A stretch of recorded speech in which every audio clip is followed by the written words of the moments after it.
Hey, boys and girls. It's time for Uncle Jay Explains the News.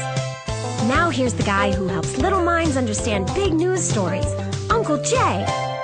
Hi, boys and girls, and happy birthday, America. Uncle Jay's on vacation.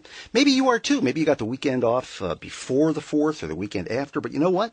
Congress has the entire week off. In fact, welcome to a special Uncle Jay episode all about the hardest working Congress in America, Congress. That's why Uncle Jay's news word for this week is recess. Recess is the word they use when Congress takes days off. Now, it's not like school recess. The Congress doesn't go out and play and goof off and pick on people who can't fight back. They do that when they're in session.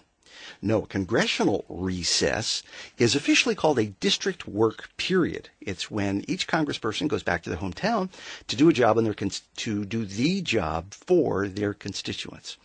There is a district work period for President's Day, Memorial Day, Independence Day. Each one of those days lasts for a week, by the way. And then there's a 2-week district work period in April. It's around spring break when everybody leaves town, so the Congress people have no choice but to follow their constituents to where they are and work.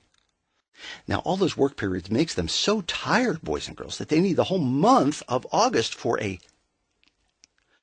just so they can recharge. Actually, that is also called a summer district work period. So actually, that must be the hardest work of all.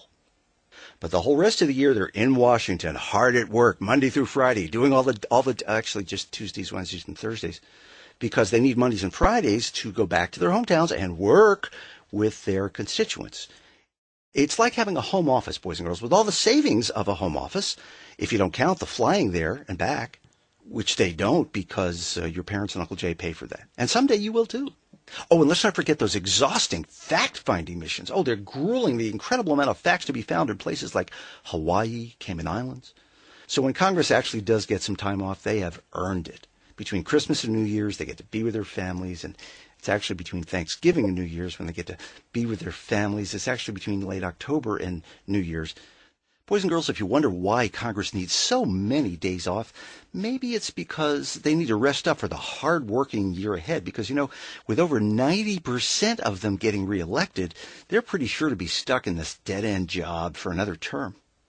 Well, boys and girls, if you still haven't figured out the difference between work and recess, that could mean you'll be congressional material when you grow up, or especially if you don't. Well, Uncle Jay will be back from his recess next week to explain the news. And until then, remember, a good kid is good news.